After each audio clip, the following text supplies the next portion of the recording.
Masu sauraro sallama da fatan kuma ana cikin ƙoshin lafiya. Hassan barka ne ke muku sallama a cikin shirin namu na wannan lokacin. To jerin shirye-shiryen da muke ɗauke da za su zo muku ne bayan na fara da karanta muku labaran duniya.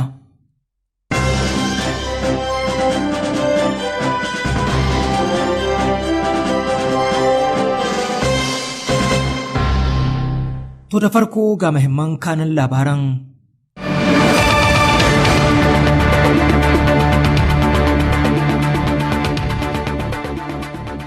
Tawagar shugabannin Afirka ta isa Rasha a yunkurin sasanta Kyiv da kuma Moscow. A wani lokaci yau Asabar ne ake sa ministan harkokin wajen kasar Saudiya zai kawo ziyara a nan birnin Tehran na kasar Iran.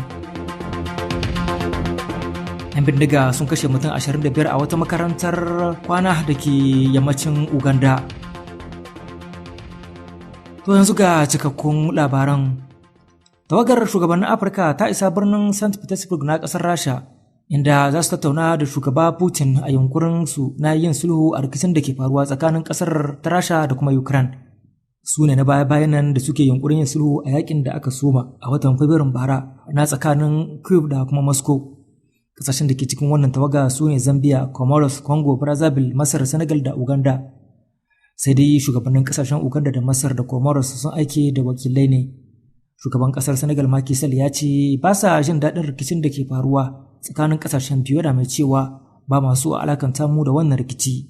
A bayyane take cewa muna ƙaunar zaman lafiya, wannan ita ce matsayar Afirka. Zai Juma'a tawagar ta isa birnin Kyiv na ƙasar Ukraine, inda ta gana da shugaba Volodymyr Zelensky. A wani lokaci yau Asabar ne ake sa ran ministan harkokin wajen Saudiya Yarima Faisal bin Farhan Al Saud zai ziyarci ƙasar Iran a daidai lokacin da ƙasashen biyu masu faɗa a yankin ke karfafa dangantaka a tsakaninsu. Yayin ziyarar tasa zai jagoranci sake bude ofishin jakadancin Saudiya da ke birnin Tehran.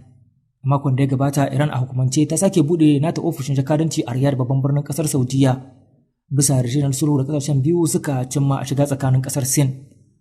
A ranar 10 ga watan Maris ne kasashen Iran da kuma Saudiya suka amince a birnin Beijing cewa za su dawo da hulɗar da ke tsakaninsu da kuma bude ofishin jakadanci cikin watanni biyu. A cikin sanarwar haɗin gwiwa bayan sa hannu kan yarjejeniyar, Tehran da Riyadh sun bayyana wajibcin mutunta hurumin ƙasa da kuma kaucewa tsoma baki cikin harkokin cikin gidan juna.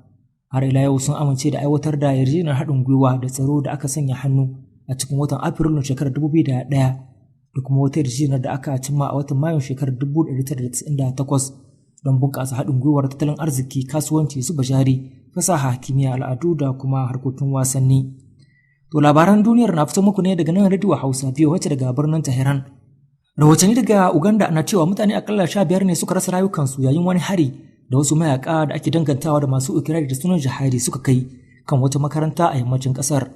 Bayanai sun ce maharan sun kona makarantar da kuma wuraren kwanan ɗalibai a makarantar da ke yammacin Uganda kusa da iyaka da Jamhuriyar Demokradiyyar Congo. Kakakin 'yan sandan yankin ya ce an kai gawakin mutane 25 asibiti ciki har da yara. Ya ce mayakan ADF ne da suka yi mu'abbaya ga kungiyar IS da ke gabashin Congo su ne suka kai harin a makarantar ta Buera, inda aka kona wuraren kwana sannan su kwashe abinci a matsayin ganima.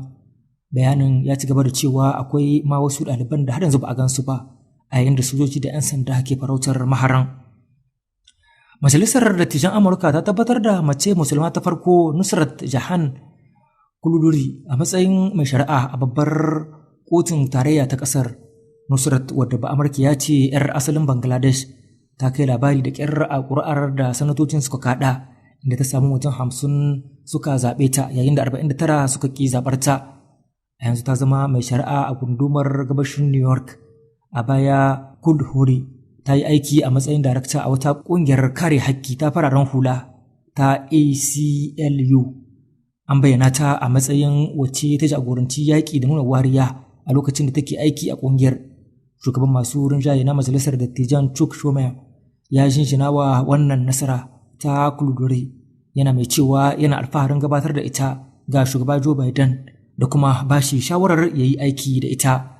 Ta kafa tarihi wajen zama ba Amurkiya 'yar asalin Bangladesh ta farko da ta zama alƙaliya a kotun tarayya, ya rubuta a shafinsa na Twitter. Ƙungiyar ACLU ma ta wallafa saƙon taya murna a Twitter, inda ta ce Nusrat lauya ce da ta ƙware a kare haƙƙin ɗan adam. To jama'a, ƙarshen labaran duniyar kenan.